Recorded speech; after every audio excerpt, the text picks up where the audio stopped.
Bismillahirrahmanirrahim. Nah, ada diangkat oleh beberapa ulama tentang riwayat-riwayat contoh sahabat, dan ini memang bisa dikatakan jarang atau mungkin tidak susah ya terjadi pada level-level yang lain. Salman Al-Farisi radhiyallahu anhu dengan Abu Darda radhiyallahu anhu, dua sahabat Nabi yang memang dipersaudarakan oleh Nabi sallallahu alaihi wasallam untuk agama Allah, gitu kan? Karena Allah mereka bersaudara. Satu waktu mereka lagi makan nasi bersama, kemudian mereka mendengarkan suara tasbih makanan yang sedang mereka makan. Ini riwayat sahih menjelaskan bahwasanya mereka pernah mendengarkan tasbihnya makanan yang mereka makan. Para sahabat Nabi yang tidak mungkin terjadi pada kita, mereka menyaksikan kedatangan malaikat Jibril, walaupun datangnya dalam poster manusia, gitu kan? Dalam hadis yang sahih yang sudah kita tahu, kita pelajari sama-sama di kelas hadis dulu. Hadis pertama dalam hadis arba'in, innamal a'malu binniyat. Tentang hadis kedua, masalah Islam, iman dan ihsan. Itu kan jelas Umar bin Khattab mengatakan apa?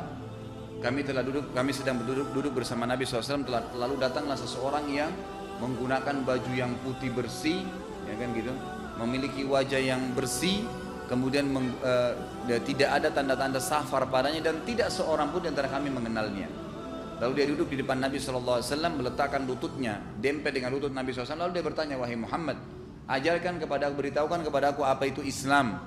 Lalu Nabi SAW mengatakan, Islam itu engkau syahadat, ya, kemudian engkau salat, engkau puasa, ya, engkau zakat, engkau puasa, dan engkau haji kalau kau mampu.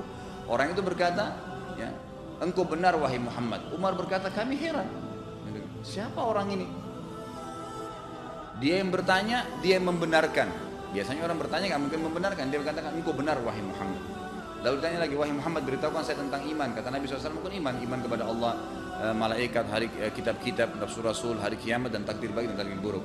Lalu orang itu berkata lagi, engkau benar wahai Muhammad. Sadaqt. Umar berkata, kami heran lagi. Dia bertanya, dia yang benarkan. Lalu ditanya lagi orang yang tersebut, ayah Muhammad, beritahukan kepada saya apa itu ihsan, tingkat tertinggi daripada agama kita. Muslim dulu, baru mukmin, baru muhsin, gitu kan?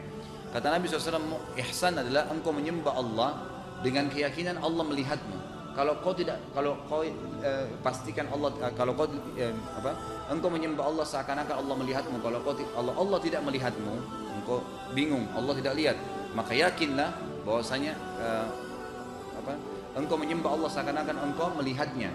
Kalau engkau tidak dilihat, maka pastikanlah, kalau engkau tidak melihatnya, pastikanlah dia melihatmu, gitu kan? Itu ihsan, tingkat daripada yang tertinggi dalam agama. Lalu orang itu berkata, engkau benar. Kata Umar, kami heran kenapa orang ini menanya dan dia membenarkan. Lalu orang itu berkata, kapan kiamat wahai Muhammad? Kata Nabi SAW, yang bertanya dan yang ditanya tidak lebih tahu. Saya dan kamu tidak tahu. Lalu orang itu berkata, kalau gitu beritahukan kepada saya tanda-tandanya. Kata Nabi SAW, tanda-tandanya adalah seorang orang yang bebas dilahirkan oleh budak. Artinya ada seorang wanita yang masih dalam keadaan keterbudakan, lalu dia digauli oleh tuannya, kemudian dia hamil dan lahirlah anak dari tuannya. Maka itu sementara dia belum dibebaskan dari keterbudakan, maka anaknya menjadi tuan. Seorang budak wanita melahirkan anak yang bebas, tuan. Dan engkau akan temukan pengembala-pengembala kambing yang hidupnya susah tapi berlumba-lumba membangun bangunan yang tinggi, gitu kan? Lalu orang itu pun pergi. Setelah pergi, kata Nabi SAW kepada Umar, wahai Umar, kau tahu siapa itu yang tadi datang? Umar mengatakan, Allah dan Rasulnya lebih tahu. Allah dan Rasulnya lebih tahu.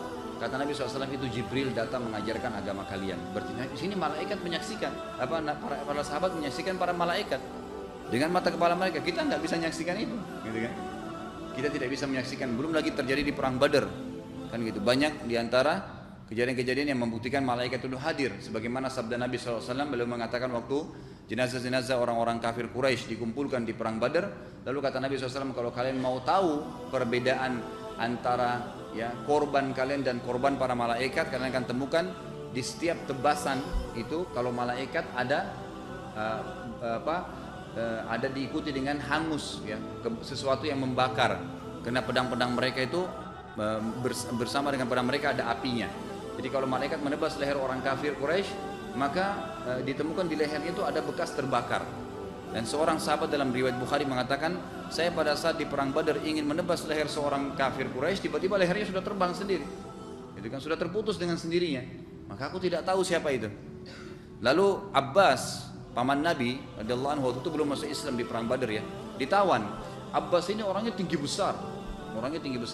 Yang tangkap dia Abdullah bin Mas'ud. Maksudnya orangnya sangat kurus, kecil sekali, gitu kan.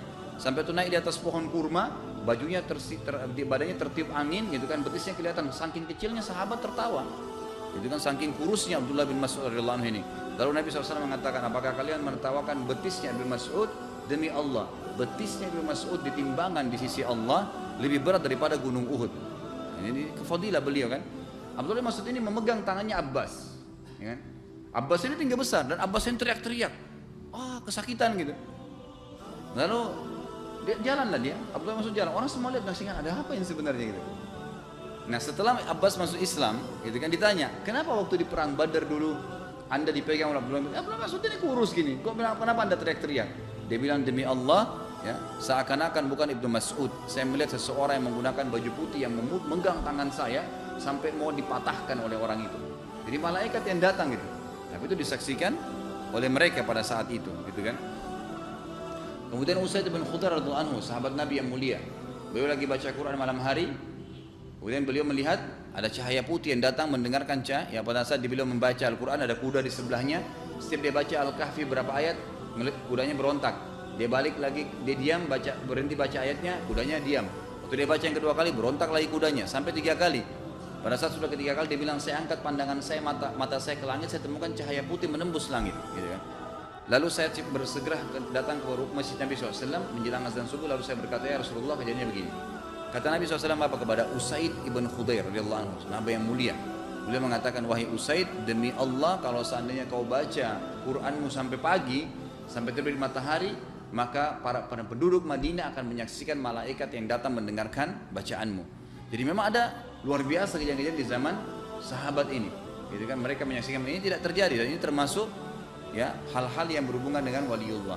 Dan memang ulama membahas semua yang diberikan oleh Allah kepada wali-walinya ini dikenal dengan karamatul aulia. Karamat aulia. سبيل الدموع سبيل مريح تنهدى يا صاحي كي تستريح